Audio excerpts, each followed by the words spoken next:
Good morning. Welcome to Morgan Stanley's third quarter 2025 earnings call.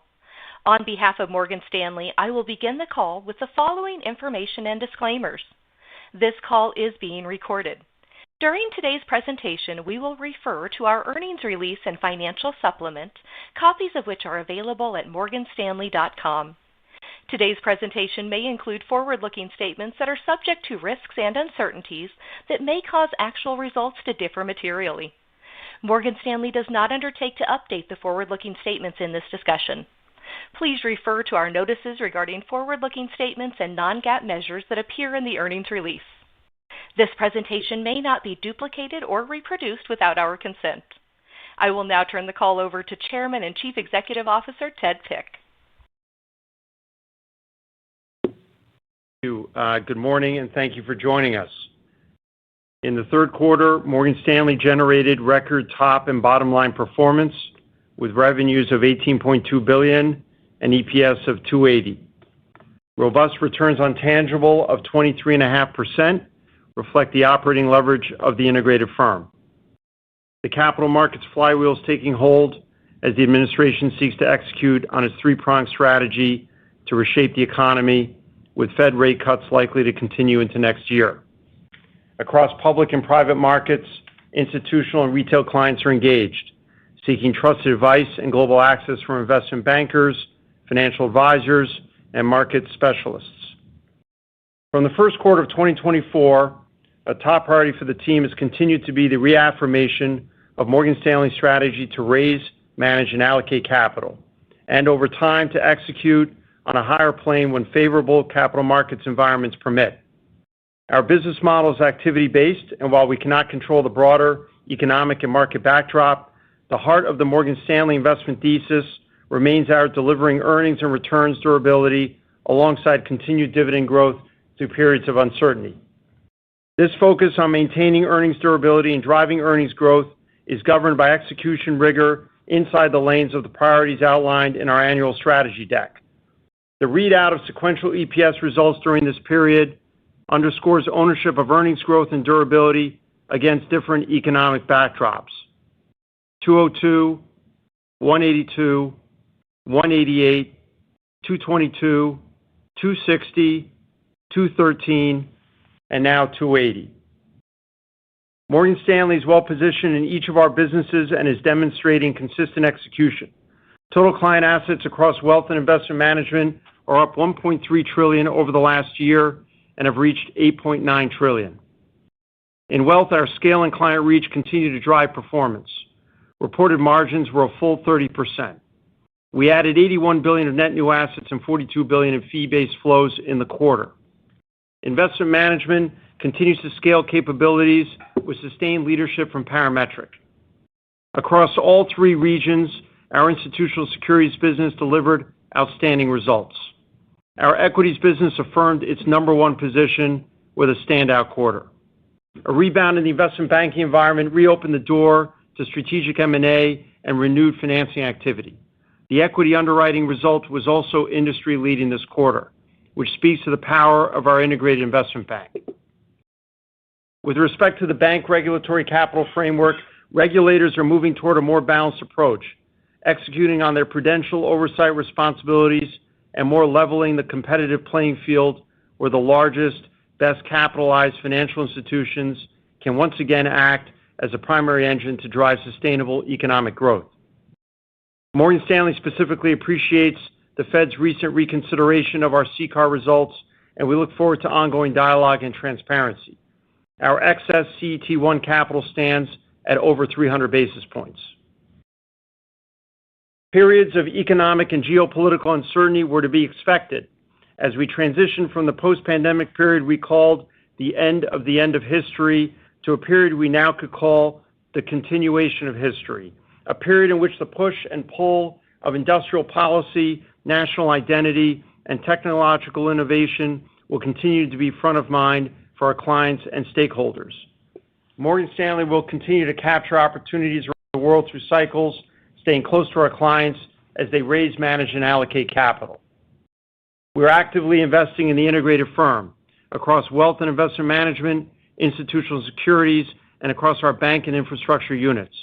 We are deploying capital and expanding capabilities through the wealth funnel and enhancing the global distribution of our asset management offerings.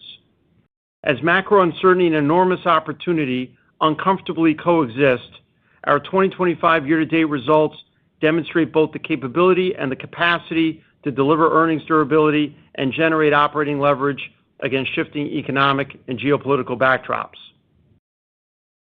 Morgan Stanley's strategy remains consistent, and our durable earnings and capital strength are clear.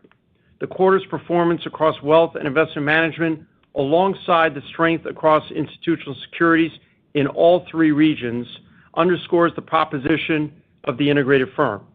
We are focused on generating strong returns for our shareholders and have real degrees of flexibility to pursue growth opportunities across our core businesses. We are committed to advancing through $10 trillion in total client assets and on to the next phase of Morgan Stanley's growth trajectory.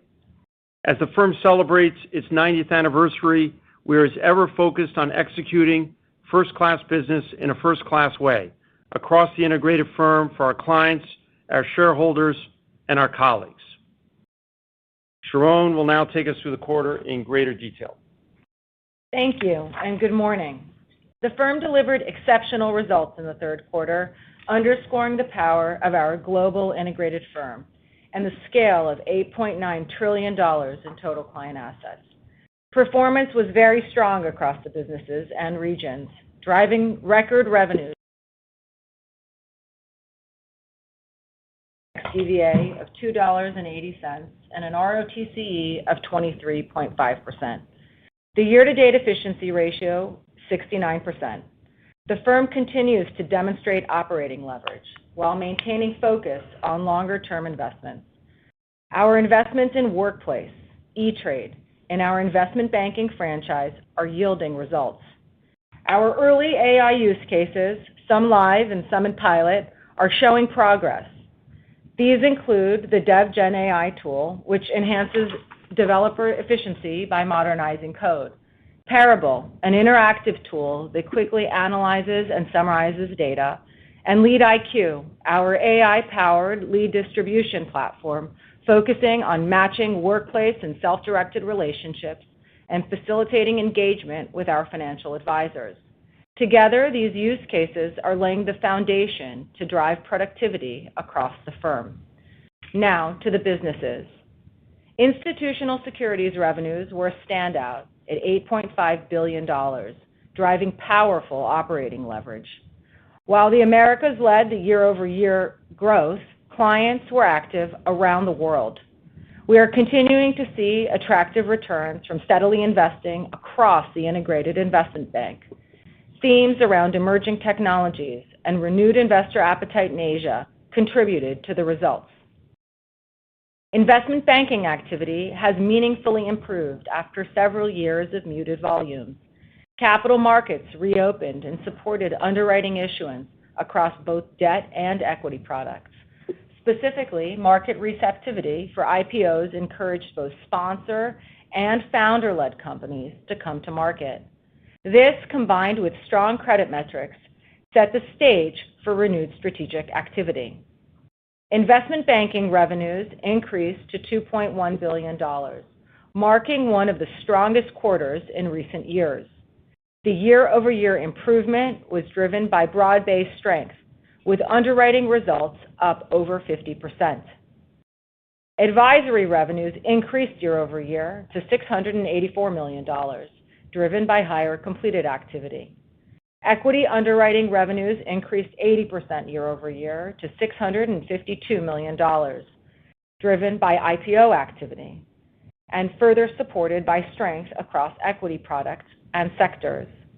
Activity picked up materially in September on the back of record-breaking post-Labor Day issuance in the Americas. Fixed income underwriting revenues were $772 million, driven by higher non-investment grade and investment grade loan issuance. As the M&A market shows signs of recovery, event-related lending commitments met receptive markets. Results were supported by higher flow activity as clients took advantage of refinancing opportunities. Secular themes and pent-up demand have supported an increase in activity across the integrated investment bank. Clients are increasingly turning to Morgan Stanley to navigate complexity, monetize opportunities, and deploy capital decisively. In the quarter, robust pipelines translated into announcements, and credit markets were resilient and open, conducive to activity. We continue to selectively hire bankers and product specialists as the integrated firm culture is attracting opportunities to deepen the coverage footprint. Our leading equities franchise generated $4.1 billion in revenue, propelled by broad-based performance across products and regions. Prime brokerage revenues drove results as average client balances and financing revenues reached new records. Cash results were strong, reflecting active client engagement and an increase in global market volumes compared to the prior year. Derivative results were up year over year, driven by higher activity and regional strength in EMEA. Fixed income revenues were $2.2 billion. The business showed consistency, driven by strong client engagement across credit and commodities, partially offset by lower results in foreign exchange. Micro results increased year over year. Performance was driven by strength in securitized products, benefiting from robust securitization activity and historical growth in durable lending balances. Macro revenue declined versus the prior year. Volatility decreased in foreign exchange markets across developed market currencies, leading to reduced client activity and trading opportunities. Results in commodities finished the quarter with strength, increasing year over year, driven by our North American power and gas business, which included structured transactions during the period. In the quarter, ISG provisions were modest at $1 million, as a sequential improvement in the macroeconomic forecasts was offset by portfolio growth and individual assessments. Net charge-offs totaled $46 million, primarily driven by commercial real estate loans that had largely been provisioned for in prior quarters. Turning to wealth management, our franchise is growing with sustained momentum, reinforcing our industry-leading position. A record $7 trillion in total client assets, record revenues of over $8 billion, and continued operating leverage drove margins to 30%. Another quarter of strong net new assets and robust fee-based flows illustrate the power of the funnel and the scale of our client base, which spans over 20 million relationships. Assets that originated from Workplace continue to migrate into our advisor-led channel as a result of the consistent investments we have made into our differentiated platform. We are not standing still. In the third quarter, we continued to invest, deepening our competitive moats in areas like our expanded collaboration with Carta in private markets and in digital assets through announced partnerships with Zero Hash. We continue to innovate, reinforcing our leadership in the industry and enhancing our ability to service our clients with unique capabilities. Moving to our business metrics. Record revenues were $8.2 billion. The business continues to demonstrate operating leverage, with the reported margin expanding to 30.3%. DCP negatively impacted the margin by approximately 100 basis points this quarter. Asset management revenues were a record at $4.8 billion. Fee-based flows were exceptionally strong, exceeding $40 billion for the second consecutive quarter. Transactional revenues were $1.3 billion, and excluding the impact of DCP, were up 22% year over year. Throughout the quarter, retail clients were engaged across products, and self-directed activity was particularly strong. We launched Power E-Trade Pro, which is a reflection of our investments to enhance our platform. These investments have helped support E-Trade's transactional revenue, which is highly accretive to our margin. Bank lending balances rose $5 billion sequentially to $174 billion, reflecting our multi-year investments to meet the full portfolio needs of our growing client base. In the quarter, we deepened our client penetration with lending solutions, inclusive of securities-based lending and mortgages. Sequentially, total end-period deposits grew to $398 billion, and net interest income increased to $2 billion. The growth in NII was driven by the impact of our market environment and the cumulative loan growth. Looking ahead to the fourth quarter, we expect to see a modest sequential gain in NII. Of course, the rate environment, trajectory of loan growth, and deposit mix will all come into play. Finally, in the third quarter, we delivered net new assets of $81 billion, a testament to the depth and breadth of our diversified platform. All three channels contributed to our asset growth. The reopening of the IPO market also supported results, further evidence that our workplace channel serves as a powerful asset acquisition tool. This quarter, the business demonstrated exactly what it is built to do. With over 20 million relationships and $7 trillion in total client assets, our scale and connectivity sets us apart, positioning us to deliver. Turning to investment management. The business continues to perform well. We are seeing momentum for secular demand in our highly sought-after parametric solutions and expanding our global reach in fixed income. Our investments have supported our growth to a record $1.8 trillion in total AUM and further position the business for the opportunities ahead. Long-term net inflows were $16.5 billion in the quarter. Over half these inflows were driven by parametric and further supported by ongoing strength in fixed income. Parametric inflows were inclusive of a large partnership with a third-party investment advisor seeking greater tax efficiency for its clients.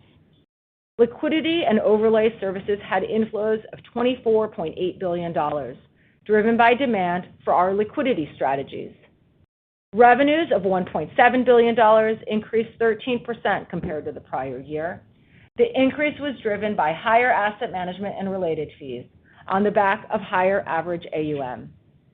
Performance-based income and other revenues were $117 million, supported by gains in infrastructure, private equity, and real estate.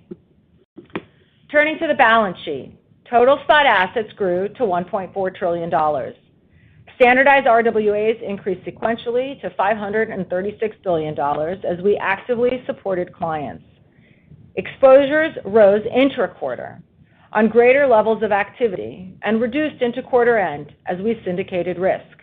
Our standardized CET1 ratio stands at 15.2%. We opportunistically bought back $1.1 billion of common stock in the quarter. Our quarterly tax rate was 23.6%, excluding $50 million of net discrete tax benefits. We continue to expect our fourth quarter tax rate will be approximately 24%. The firm is operating with momentum across all segments. We enter the fourth quarter from a position of strength with a combined $8.9 trillion in total client assets, an engaged client base, healthy pipelines, and global reach. We remain focused on continuing to invest in our business as we look ahead. And with that, we will now open the line up to questions. We are now ready to take in questions. To get in the queue, you may press star and the number 1 on your touch-tone telephone. If your question has been answered or you wish to remove yourself from the queue, please press star and the number 2 on your touch-tone telephone. You're allowed to ask one question and one follow-up, and then we'll move to the next person in the queue. Please stand by while we compile the Q&A roster. We'll take our first question from Dan Fannon with Jefferies.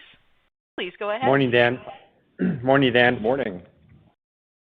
So, Ted, I was hoping you could just talk about the environment. You've been quite bullish all year, obviously a great quarter. So you can talk about the sustainability of these trends, maybe the context of the backlog in investment banking, the diversity, and how that compares to maybe prior periods. Yes. The question is the right setup. Whether we are entering a golden age of investment banking remains to be seen, but it has been now several years of chatter around green shoots, and now the flywheel is taking hold. It's happening across industry groups. It's happening across regions. It's happening against a generally more favorable regulatory backdrop. It's happening at a time where there is deglobalization and reglobalization, depending on where you are and how you're looking at it, and obviously the need to defease the cost of endogenous AI. So that sets up for a very interesting environment for strategics who now will compete for product with sponsors in each region and in each major industry. We've been spending considerable time and capital on building our investment banking core, and the fruits of that are seen in both the equity and debt underwriting number and an advisory number that continues to pick up. And to what you're alluding to, Dan, the pipeline looks very good across all three regions. So we are optimistic. Now, of course, the world is an uncertain place, and there could be pauses depending on how geopolitics feel. But generally speaking, the investment banking product category over the next couple of years should be generally up and to the right. Great. Thank you. That's helpful. And then, Sharon, was hoping you could expand upon your comments around just the NNA growth within the wealth channel. You talked about workplace and the IPO market being a contributor. So maybe if there's a way to contextualize that a bit more and also just talk about the other channels in terms of the momentum there as well. Thank you. Absolutely, Dan. Thank you for the question. All the channels are strong. Self-directed, we've been increasing our marketing and business development. You can see that. Our advisory is also strong. We have new clients, existing clients, both coming in, so we're attracting assets held away. But we're also bringing in new clients, and that's a lot of the tools and that we've been giving to our advisors. And as it relates to workplace, that's probably the most exciting part. I think we're just scratching the surface of what we've seen in workplace. It's bringing in assets not just in NNA, but also directly into fee-based flows. So people are, we're seeing momentum as you have IPOs come to market. People are bringing their assets to Morgan Stanley. They're dropping into their self-directed accounts, yes, but they're also moving it directly into the advisor-led accounts. And that's been a large part of the story. I think you and I have talked about it, Dan. Historically, we've given a $300 billion number about that workplace migration, and we've said that we've seen about $60 billion of migration per year. We're already 3 quarters into it, and we're exceeding those numbers from a full-year basis. So workplace has been a contributor to net new assets, to fee-based flows, and channel migration. Our next question comes from Ebrahim Poonawala with Bank of America. Your line is now open. Hey, good morning. Hi, Ebrahim. Hey, Ted. I had a question on the pre-tax margin hitting 30%. I know you kind of removed all the pluses and the signs when you took over as CEO, but it's coming up a lot more frequently in our conversations with investors is when we look beyond one, do you think you achieved a point where the 30% pre-tax margin is sustainable? And again, I'm not saying you're changing your guidance, but I'm just wondering when you think about the outlook and all the productivity improvements, et cetera, is the risk that the 30% is drifting higher or moving lower in terms of when we think about the medium-term outlook? Thanks for your question. It's incredibly important that we continue to understand that the investment dollars go into that wealth business to broaden and deepen the funnel flywheel that Sharon just described, whether it is putting more dollars in the pro product, in E-Trade, where we're also focused on upping deposits, whether it's investing in adjacent digital asset product, whether it's in deepening our relationships at the corporate workplace center, or it's ultimately in our financial advisors. We're going to continue to put investment dollars into the system. Now, whether that with continued operating leverage gets us to a number that is higher than 30 over time, let's see how it goes. But right now, it was important for everyone to see that we had a reported number in a reasonably friendly environment that was, I believe, 30.3%.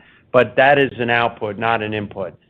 So the continued input is our investment dollars to drive PVT growth. And what is most exciting about what the wealth team has done is to drive revenues and to drive overall growth in each piece of the funnel.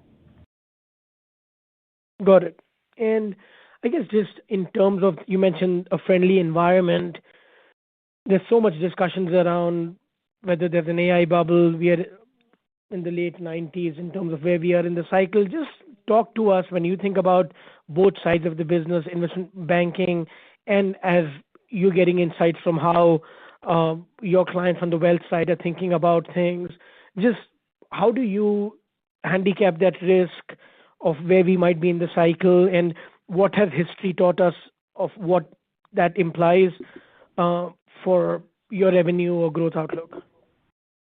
So when we think about our use of AI and what we're seeing is there are many places that one can use AI. It's not just around efficiency, but it's also productivity, both on the expense line, but also on the revenue line. I tried to note 3 different examples at the beginning, opening comments, and they were purposeful because they all represent different ways that one can begin to use AI from a full firm perspective.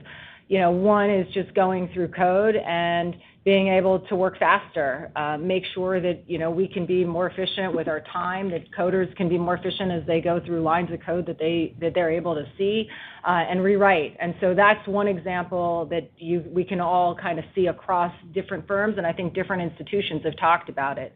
Then you have things that are specific to a Morgan Stanley, which might be around lead IQ, and that's very revenue driven, right? So how do you give more time to an advisor? How do you make sure that you give more matches that produce better results? And that's how we've been using all sorts of technology on the forward. And then you have things that you can see across all sectors. Parable is something that we've been doing really in finance, looking at our data, piloting it through, and finding ways to summarize key data that other companies can also take advantage of. And so I think take a step back and your question is, well, what does it mean?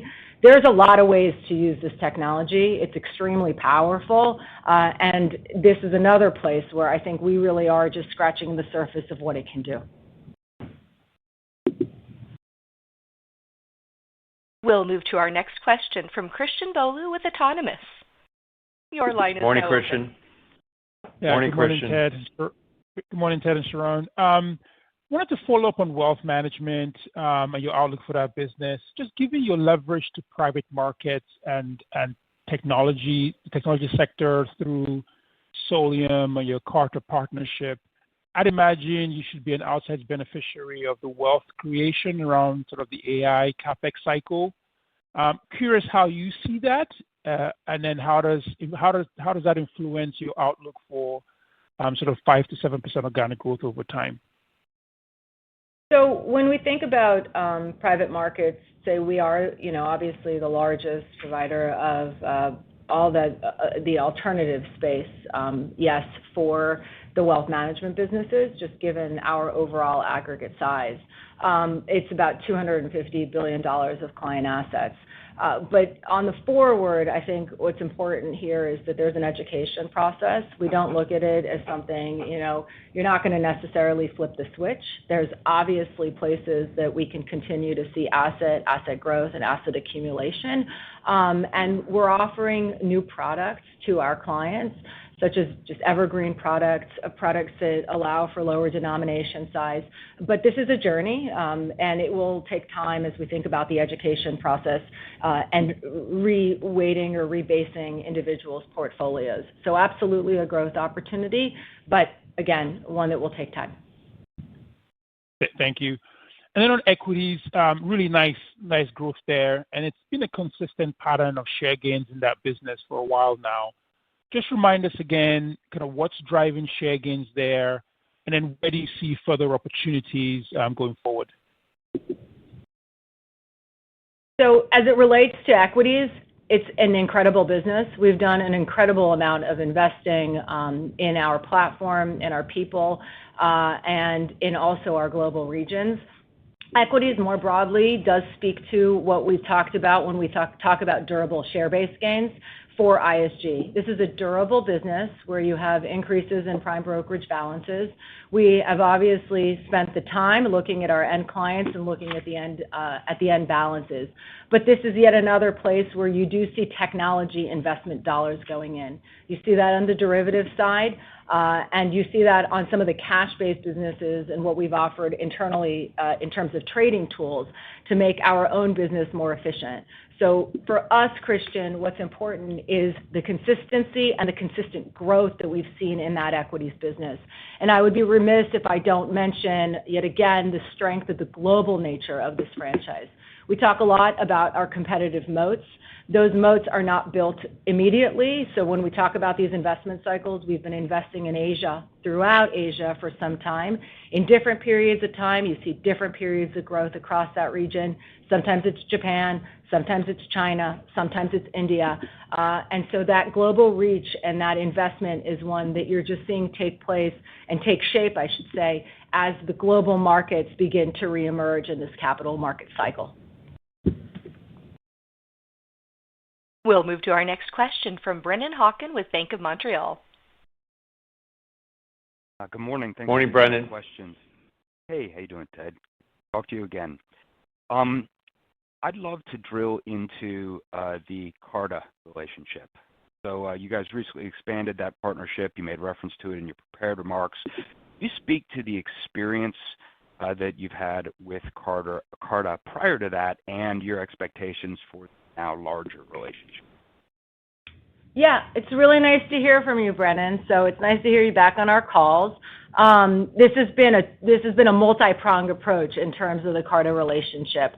So as you know, Carta generally deals with the private markets side from the stock plan perspective, and you know that our platform deals with both from the public and the private market side. So where the original relationship started is a referral-based model. So as companies began to move from a private side to a public side, they would be referred to Morgan Stanley. And that's working. We've seen evidence. We've had referrals. We've had a number of referrals since that original relationship was started. And we have seen conversions into our space from the public side already over the course of this year. So it's been a great experience. But there's now a second prong of the approach. As you know, what makes our platform on the wealth management side stand out is the value of advice, explaining the value of advice to our clients, to our broader client base, which is a standout. We often call it a category of one. What Carta now does is it's been interested in being able to offer these services not just to the individual founders or the top providers, the tops of the companies as they go from a private to a public state, but throughout their entire journey. So we're offering our advice-based service to those individuals. And from that perspective, it also helps solidify some of the other work that we've been doing, right? We've done a lot of work on trying to service founders, on trying to service family offices. There's all different places when you can think about how we've grown our wealth management business in terms of the types of coverage we give to the individuals. And this is just one more place where a relationship with Carta can be helpful, and it will allow us to better deepen relationships also with private companies. Excellent. Thanks for that, Sharon, and thanks for the warm welcome back. I appreciate it. When you think about that added access, right, plus the strong and established business that you have in Solium that veers a little bit more privates. I know you guys don't call. You know what I mean. How much more substantial is that base versus 2021 when we last saw robust capital markets activity? Well, I think that goes back, I think it was Abraham, I can't remember, maybe Dan Fannon. The first question that we answered about NNA, it's just the beginning. I mean, I don't know how else to say it. It's something when we look at what's going on in workplace, across net new assets, across IPOs. These are all ways for us to build out the integrated firm. And we talked a lot about it over the course of the last 2 years and more recently over this year when we spoke about the integrated firm effort. This is a place that you're seeing that build from a wealth management creation side. We have people around it to help shepherd individuals across the entire firm as you think about institutional securities, you think about underwriting, et cetera. So there's a lot more to go in the entire ecosystem of being able to work with companies and their founders, understand them from beginning to end, and then bring them to market and service them throughout the life cycle of that corporation. Our next question comes from Glenn Schorr with Evercore. Morning, Glenn. Hi, quick one first. Good morning. A quick one first. Sharon, I was very intrigued by your comment on the parametric inflows and the large partnership with third-party investment advisor. So my question is, parametric's grown a lot, and I feel like we're still scratching the surface. But and that was a direct thing and a direct sales into your wealth channel. Can you differentiate your growth mindset going forward for A, penetrating your huge client base, and then B, is there a big white label opportunity that this is starting to scratch the surface of? Well, so the way that I would describe it is what you're seeing is you have our wealth channel where you've seen growth, but that has been based on multiple years of what we call tax university. So when we first bought Parametric, we worked within our system to explain the product and the benefits of what you can use, sort of tax harvesting, et cetera, within your portfolio. How is Parametric used to our financial advisors? So our financial advisors started to use it more and better understand that actual product. So that's one channel of growth. Then you have other retail distribution channels that are also using it. And what I spoke to specifically here that was a newer opportunity that we haven't seen before in such size is we've started to work with third-party asset managers as well. We had a press release out close to a year ago at this point where we did discuss that this is something we're working towards. And we've talked about different types of asset managers who can look at their own portfolios and say, for my own portfolio and the assets that I cover, maybe this would be a good tool. And that's what we saw in terms of the inflow. Those will be lumpier. We're not saying that that's necessarily something that you're going to see every quarter, which is why we called it out. But it's certainly another place and another channel where we see the opportunity for Parametric over time. Okay, awesome. I appreciate that. Bigger picture, Ted, I'm curious. I agree with everything you said. The regulatory capital framework is hopefully going to be more balanced. You got an 80 basis point refund recently. As you mentioned, you have over 300 of excess capital, and you're making tons of money. So I think the buybacks and dividends are good.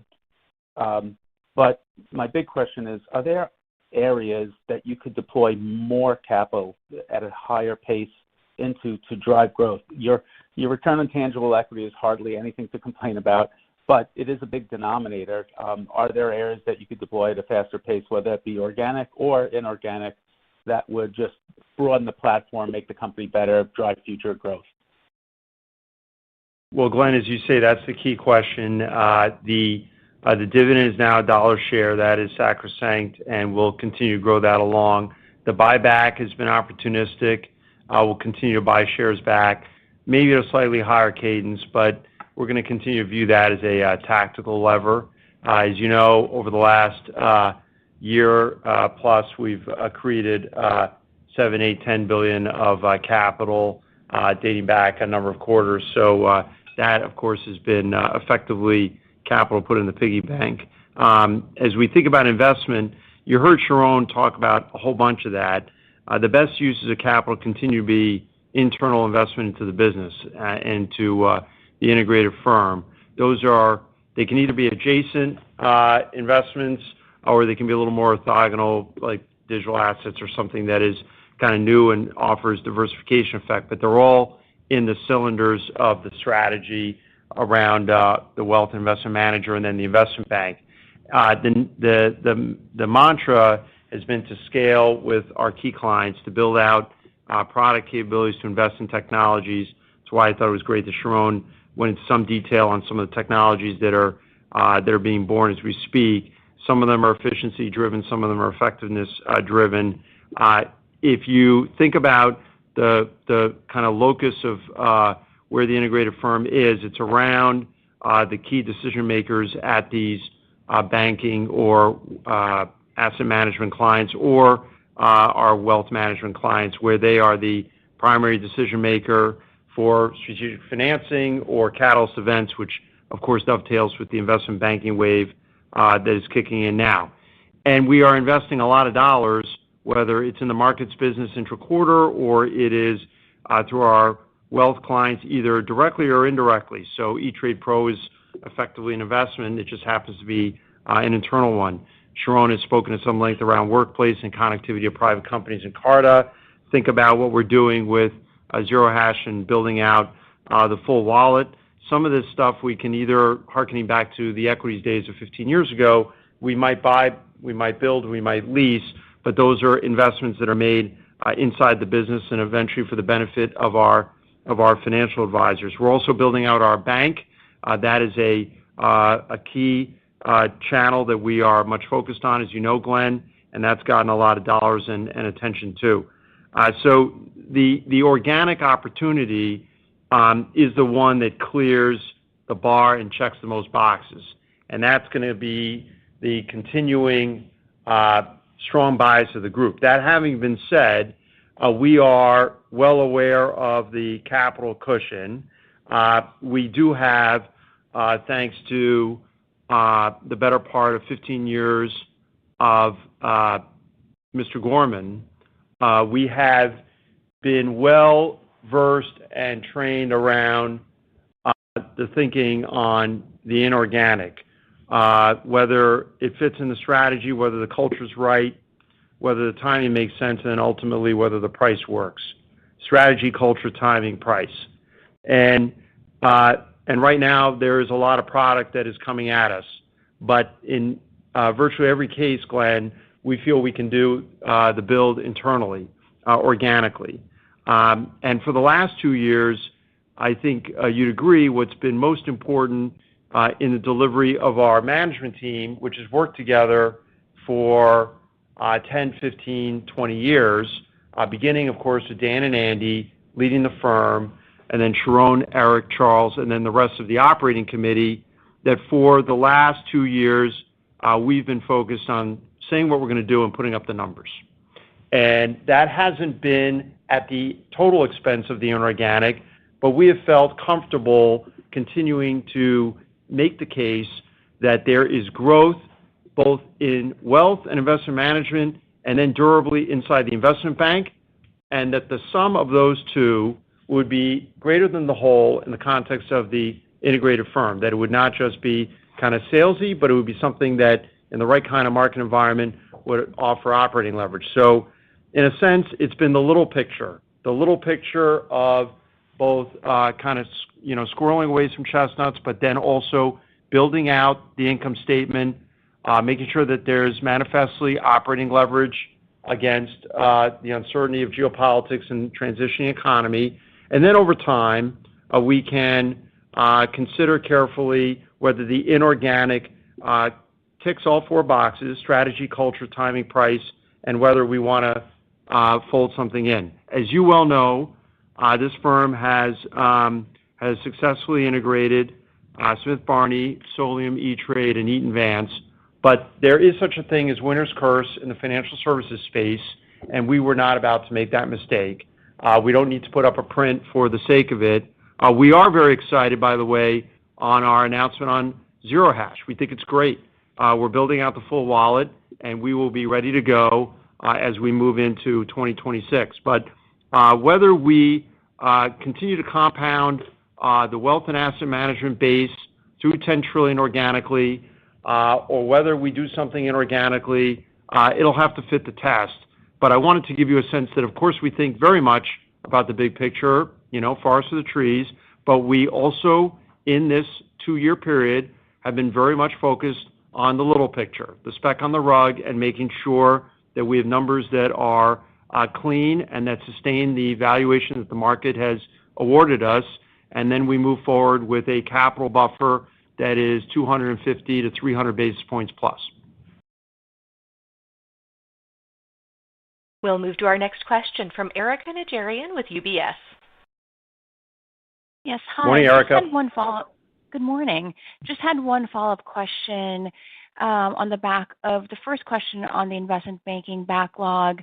You know, as we think about the sustainability of the investment banking strength, can't help but notice that, of course, markets are at all-time highs and spreads are quite tight.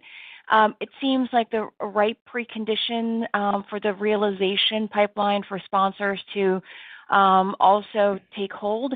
And Ted, I'm just wondering what other preconditions do you think are needed for that to be, for the realization pipeline to spill into 26 activity?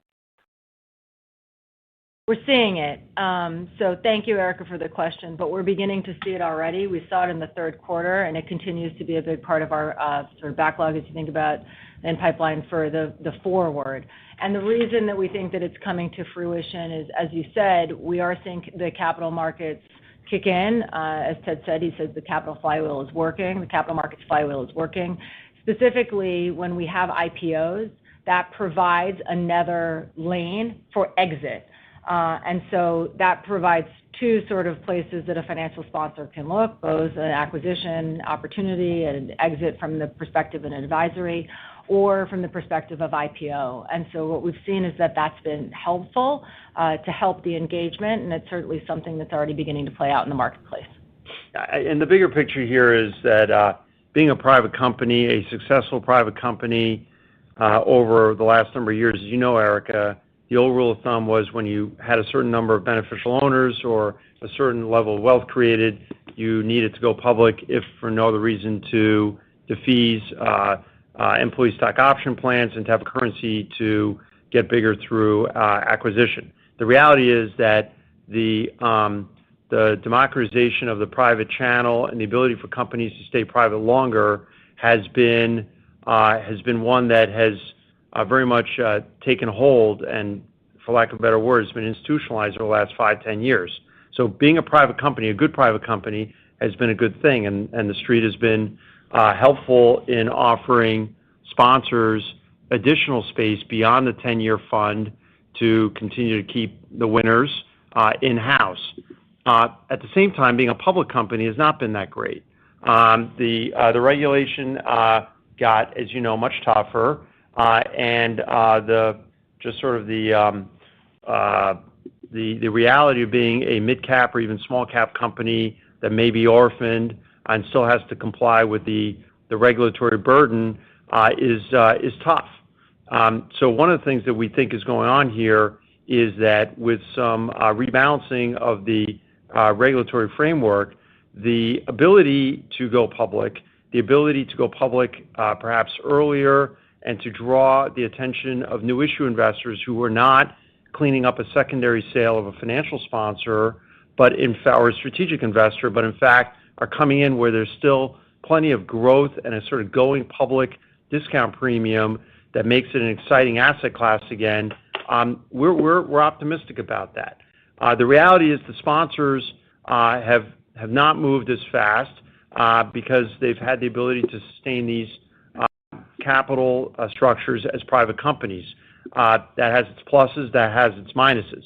What's changed, though, is that notwithstanding all of the concerns with elements of the three-pronged strategy, the demonstrated success of prong one and now much of prong two, and clearly prong three, i.e. deregulation, which will be very much a pro-business and hopefully pro-broader economy phenomenon, makes it more interesting for the strategic buyer or the seller, in fact, if they want to purify their portfolio, to go in and do something on a cross-border basis, to know that their regulator is going to give it a thumbs up or thumbs down versus stymieing it for uncertain periods. There may be deals in the national interest that won't go through, but the entire proposition of mid to large to mega cap M&A has been one that has not been on the table for a long time. If there's going to be large cap M&A across growth industries around the world, there will also be an IPO market as they work symbiotically in terms of attracting growth capital to grow the winners. Great. Thanks for the complete answer. That's it from me. Thanks, Erica. We'll move to our next question from Devin Ryan with Citizens. Hey, good morning, Ted. Good morning, Sharon. How are you? Morning, Devin. I want to start with a question on wealth management net interest income. Obviously, really benefited as short-term rates rose in prior years, and I heard Sharon's comment for a modest increase in NII and 4Q, even as the Fed is now starting to lower rates. And so I think what's becoming more clear is there's a lot of natural hedges in the model there: margin balances, sec lending, pledge assets, stabilization, and kind of the brokerage sweep balances. So I'm just curious, as we think about rates now starting to move lower and perhaps the first 100 basis points of cuts, do you see a scenario where GWM NII can actually grow? And then can you just talk a little bit more about some of these hedge impacts as we get the other side of this? Thanks.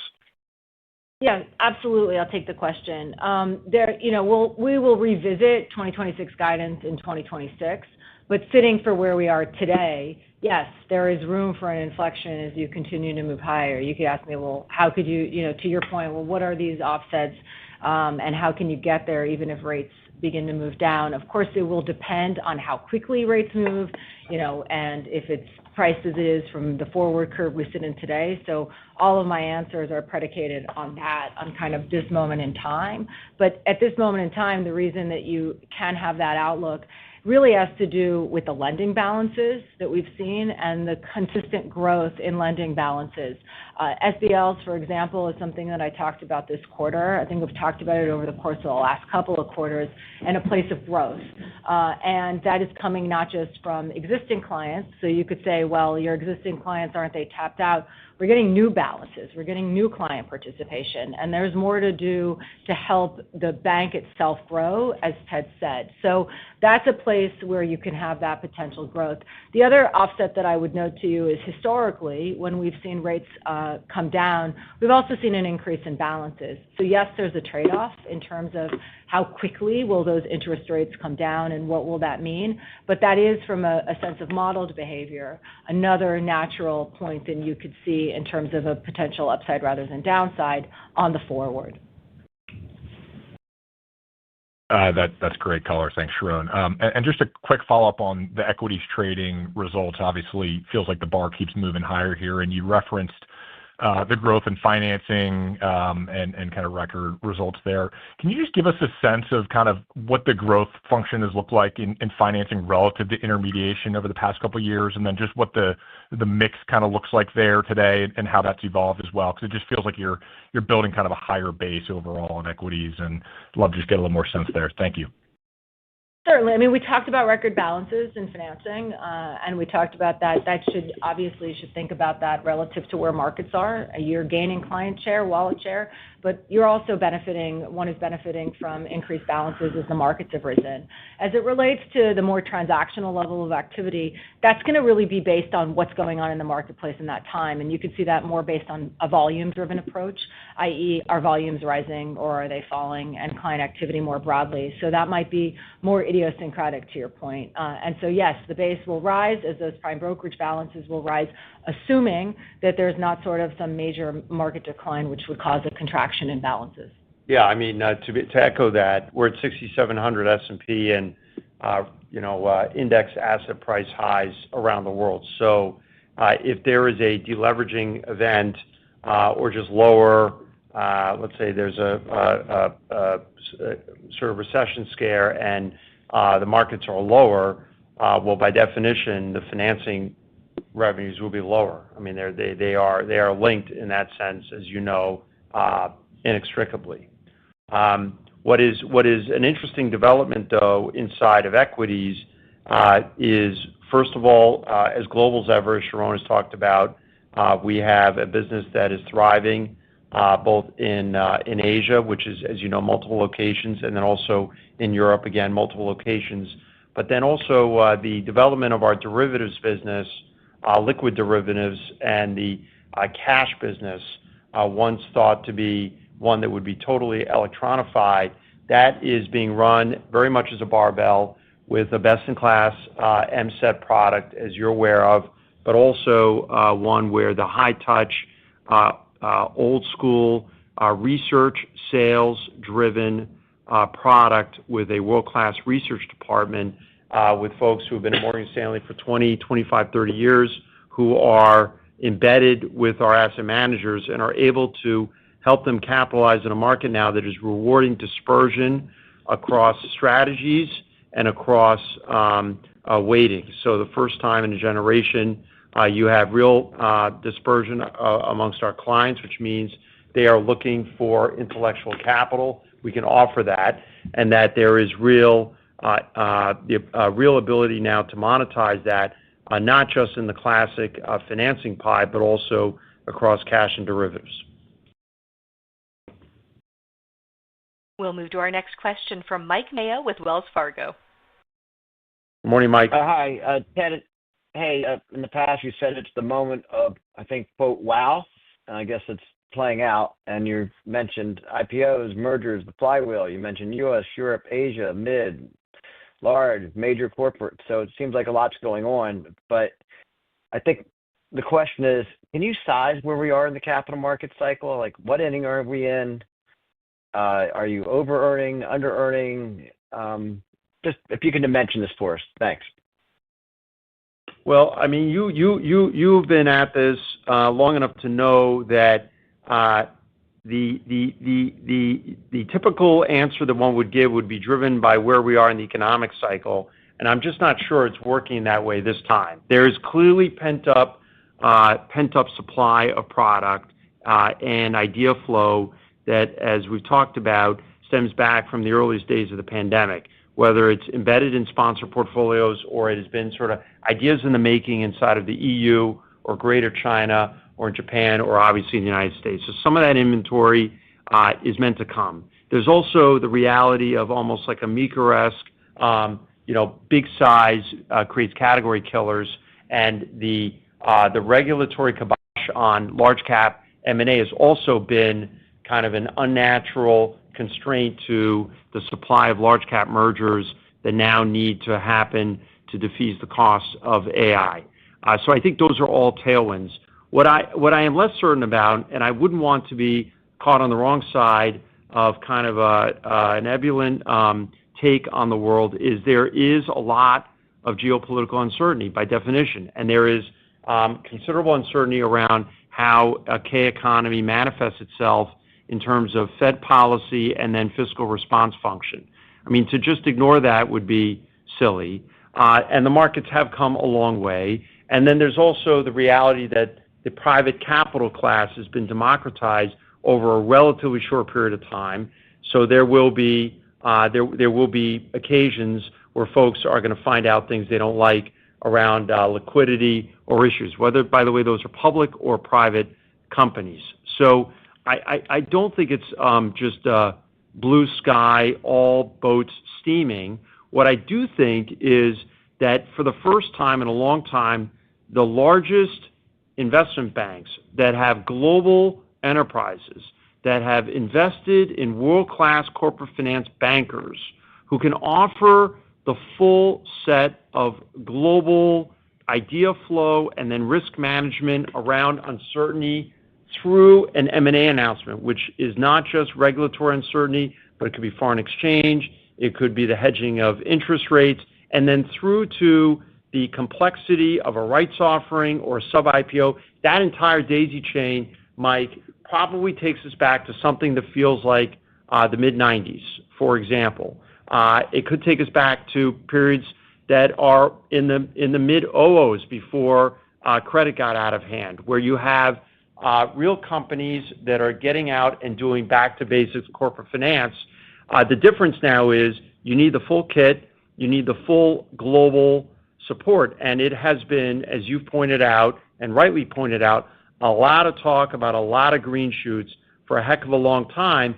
So some folks have blinked, and other folks have continued to invest, and we feel good about that opportunity over the next 3 to 5 years. But will there be periods where the windows could well shut because the geopolitical uncertainty takes us to risk off or asset prices correct? Absolutely. In which case, which companies you bank, which ideas are going to actually be the ones that win the day. That's where winning and losing is going to be made amongst the global investment banking group. So you're staffing and resourcing for this capital market cycle for the next 3 or 4 years or so? Yeah, we have the kind of tension inside where on the one hand we have an installed base because, as you know, introducing new bankers on what is sort of the longest sale, it's like a financial advisor. This is like the key event for the CEO, the CFO, the founder. They don't want to meet someone new, so the installed base has to have been there, which is why a lot of the hiring we did over the last 3 to 5 years. On the other hand, you don't want to overhire because you know that investment banks tend to behave procyclically. So is there some tension in the system from folks who want us to have more bodies in front of $3 to $5 billion market cap companies to get that sell side? Yes, there is. And I think that's a good thing. When the tension is like 3, 4, that feels right. If it's 1, that means you're probably overdone. And as you would point out, then you've got to purge and reset, and it kind of messes up the narrative. And if it's a 7 or 8, that means obviously we haven't made a decision about where we want to have leadership. And we want to have leadership in the core trusted advisor bracket. The integrated firm proposition, of course, is that you may be trusted advisor to a founder, and that founder may have a relationship with a wealth manager, and that wealth manager then can work with the investment banker, and it's not forced behavior. It's behavior that is something that is a natural because we've been at it together for a long time. We'll move to our next question from Chris McCratty with KBW. Oh, great. Good morning. Thank you. Morning, Chris. Ted, good morning. Ted, you talked about the 300 basis points of excess relative to minimums. I guess a two-part question just to follow up. Number one, what's the right level of management buffer there? How that might be evolving, and perhaps the algebra behind that. That's the first question. I mean, I think that we've highlighted where we have excess capital. That's obviously on a risk-weighted basis. Honestly, like a risk asset-based basis. We also have excess capital as it relates to SLR. In terms of how and where it's evolving, it will really depend on everything that we see on the forward. So you think about the models that we're supposed to get from a CCAR perspective, that's going to help us understand base RWA or stress RWAs.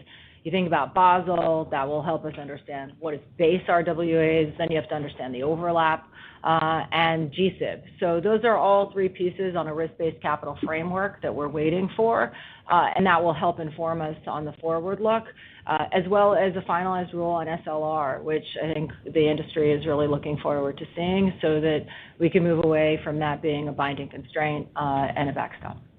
And I don't know if this is algebra, Chris, but the way I would sort of think about it is in line with what Sharon just said is, I believe on the last call I said 200 plus, and we were at 15 for the quarter. And obviously, there's oscillation from period to period, but we were at 200 plus.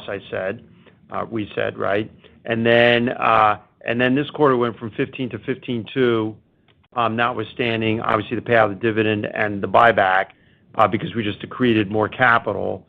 We also during the period received the reconsideration on CCAR from the Fed to the tune of another 80 basis points. So 80 plus 20, that's 100.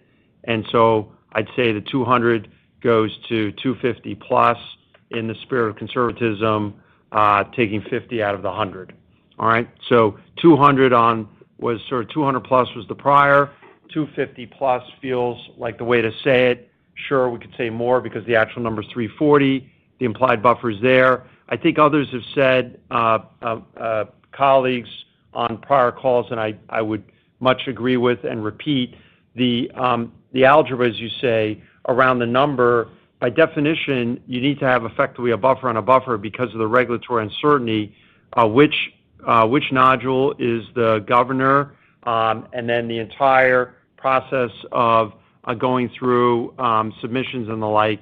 We're hoping some simplification, some additional transparency, which we're much seeing from the Fed and the other regulators, which we are, it's early days, but we're really heartened by that. There's more of a common sense approach to this.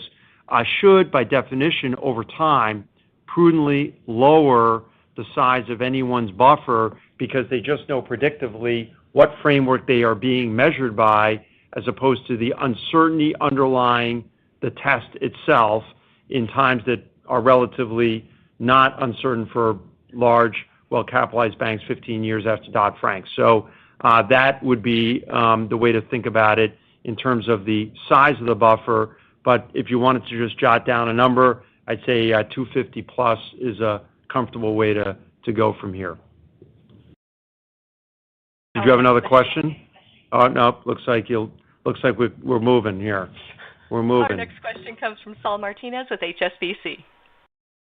Hey, good morning. Okay, Saul. Saul, you're the last one up. I'm getting signals that you're cleaning up. So let's make it a really a softball here at 10:40, please. Well, I'll do my best. I think I'm going to ask a question. I think in a way you've been asked a few times about the sustainability of the results in institutional securities, but I guess I'll ask it a little bit more bluntly. You did 20% ROTCE this quarter, through 9 months, 17%. I guess, can you sustain this type of profitability in institutional securities? Because it would imply that, given your business mix, you would imply that your ROTCE at a consolidated level would be above 20%. And IBC's obviously this quarter, very strong at levels we haven't seen since 2021. Obviously, a lot of room for optimism for a lot of the reasons you've highlighted, Ted. But we are, really in a sweet spot, it seems, because markets businesses are also humming and doing, extremely well. So I'm just curious, your perspective is an environment where, investment banking continues to grow over a multi-year period. Is it consistent with, a backdrop where markets revenues can be sustained at these levels or even grow, given these businesses do benefit from volatile economic and market backdrops, recognizing that there are many sources of durability too, and perhaps more than there have been in the past. But I don't know if that's a softball question, but I'll try to put a bow on the conference call and leave you with that one. Yeah, I thought you said it nicely. I wouldn't, though, call it softball. I'd say it's sort of medium ball, but a very fair question, and sort of a kind of a cousin of Mike's question. Look, again, 6,700 S&P. You are going to have businesses that are going to, if you execute well, you're going to have performance, assuming the operating model is well functioning and tight credit spreads. The financing flywheel should work. If you have lower asset prices and deleveraging and credit spreads widen because there's a recession concern or an inflation scare, my guess is markets businesses generally are going to perform less well. I mean, there's no untying that link. So some of this has to be driven by whether you think we're at the early stages of a reacceleration of growth in the U.S. economy and then the global economy, and there are signs that is happening, or you think you're actually in a later stage of market evolution, i.e. the economy may be okay, but the markets have had a huge run, risk assets have had a huge run, and we are going to chop around or even trade lower, in which case then the markets businesses are generally on the street going to have to work through that. That having been said, we spent a lot of time doing everything we can to make sure that there is durability inside of these businesses, that we are an essential 1, 2, 3 partner to the largest asset managers with whom we are wedded to, and that we are doing business that we think is right in line with advising our clients. That you see it, the VAR ticks up, but not dramatically. That the use of capital is prudent, but that we are connecting not just inside of equities, but across fixed income. I'd call out, by the way, that the performance of the fixed income business for the last whole bunch of quarters has been remarkably stable.